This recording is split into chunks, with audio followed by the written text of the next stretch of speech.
ये दो नरकों की संख्या 55 करोड़ है, किंतु उनमें रोरो से लेकर शव भोजन तक 21 प्रधान हैं।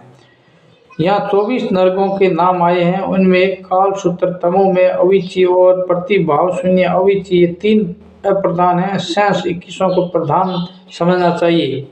उनके नाम इस प्रकार हैं: रोरो, शुक्र, रोध, ताल, विश्वसन, महाज्वाल, तप्तकुंभ, लवण, विमोह, रुधिरांध, बेतरनी, कुमिश, कुर्मी भोजन, असी पत्रवन, कृष्ण, भयंकर, लाला बक्ष, पापा में, पोय व वहीन, जवाल, अदर शिरा, संदस, काल सूत्र, तमो में अविची, सब भोजन और प्रतिभाज शून्य, अपर अविची तथा ऐसे ही और भी नरक बड़े भयानक भयंकर हैं। झूठी गवाही देने वाले मनुष्य रोरो नरक में पड़ता है। गौओं तथा ब्राह्मणों को कई बंद करके रोक रखने वाले पापी रोध नरक में जाता है। मंदिरा पीने वाला शुक्र नरक में और नर हत्या करने वाला ताल नरक में पड़ता है। गुरु पत्नी के साथ व्यभिचार करने वाला पुरुष तप्त कुंभ नामक नरक में गिराया जाता है तथा जो अपने भगत की हत्या करता है उसे तप्त लोक नरक में तपाया जाता है। गुरुजनों का अपमान करने वाला पापी महाज्वाला नरक में डाला जाता है। वेद शास्त्रों को नष्ट करने वाला लवण नामक नरक में गलाया जाता है। धर्म मर्यादा का उल्लंघन करने वाला विमोक नरक में जाता है। देवताओं से द्वेष रखने वाला मनुष्य कुर्मी भक्ष नामक नरक में पड़ता है।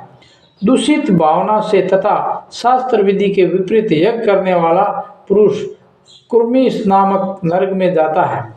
जो देवताओं और पितरों का भाग उन्हें अर्पण किए बिना ही अथवा उन्हें अर्पण करने से पहले ही भोजन कर लेता है, वह लाल भक्ष नामक नरक में यमदूतों द्वारा गिराया जाता है। सब जीवों में से व्यर्थ और बैर रखने वाला तथा छलपूर्वक अस्त्र शस्त्रों का निर्माण करने वाला विश्वसन नरक में गिराया जाता है। प्रतिग्रह ग्रहण करने वाला अधोमुख नरक में और अकेले ही मिष्टान भोजन करने वाला पुयु वह नरक में पड़ता है। मुर्गा, कुत्ता, बिल्ली और पक्षियों को जीविका के लिए पालने वाला मनुष्य भी पुए हुए नरक में पड़ता है। जो दूसरों के घर, खेत, घास और अनाज आदि में आग लगाता है वह रुधिरांध नरक में डाला जाता है। नक्षत्र विद्या तथा नट एवं मल्लों की वृत्ति से जीविका चलाने वाला मनुष्य वैतरणी नामक नरक में जाता है। जो धन और जवानी के मद से उन्मत्त होकर दूसरे के धन का अपहरण करता है वह कृष्ण नामक नरक में पड़ता है। व्यर्थी वृक्षों को काटने वाला मनुष्य असी पत्रवन में जाता है। जो कपटवर्ती से जीविका चलाते हैं वे सब लोग वही ज्वाला नामक नरक में गिराए जाते हैं।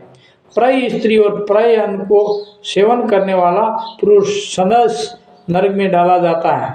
जो दिन में सोते हैं तथा व्रत का लोभ किया करते हैं और जो शरीर के मद से उन्मत्त रहते हैं वे सब लोग सब भोजन नामक नरक में पड़ते हैं। जो भगवान शिव और विष्णु को नहीं मानते उन्हें अविची नरक में पड़ता है।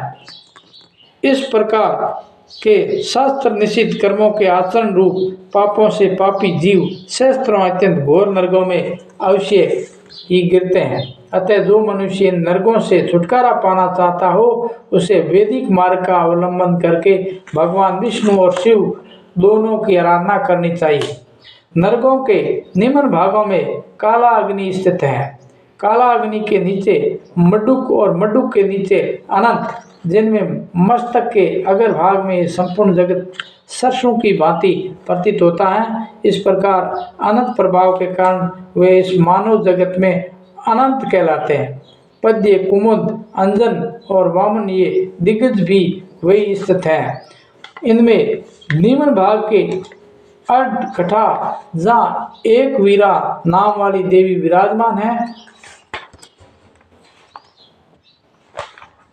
अर्धकठा का परिणाम 44 करोड़ 89 लाख 80 हजार है उसमें कपालिशा देवी रहती हैं, जो कोटि कोटि देवियों से घिरकर हाथ में दंड लिए हुए वहां पहरा देती हैं।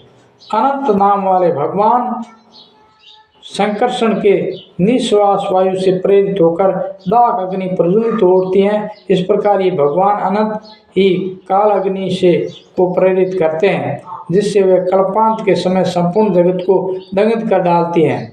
अर्जुन, इस प्रकार पाताल के अधोभाग में स्थान का निर्माण हुआ, जिनने इस प्रकार परम आश्चर्य में ब्रह्मांड की स्थापना की है, उन ब्रह्मा विष्णु और महादेव जी को मैं नित्य नमस्कार करता हूँ। विष्णु लोक और रुद्र लोक इस ब्रह्मांड के पार बताया जाता है। सदा भगवान विष्णु और शिव उपासना करने वाले मुक्त पुरुष ही वहाँ जाते हैं। उस दिव्य धाम का वर्णन केवल ब्रह्मा जी कर सकते हैं, हम लोगों की वही वहाँ गति नहीं है। यह संपूर्ण ब्रह्मांड सब ओर से कड़ा द्वारा ढका हुआ है। ठीक उसी प्रकार जैसे कपित का बीज कड़ा से उसके गोलाकार छिलके से आच्छादित रहता है, यह समूचा अंडकटा अपने से 10 गुने प्रमाण वाले जल से घिरा है। वह जल भी 10 गुने विस्तार वाले तेज से तेज वायु से, वायु आकाश से, आकाश अहंकार से तथा अहंकार में तत्व से घिरा हुआ है तथा उसमें तत्वों को भी सर्व प्रधान प्रकृति घेर कर स्थित है। पहले जो 6 आवरण कहे गए हैं, उन सबको विद्वान पुरुष उत्तरोत्तर 10 गुना बताते हैं।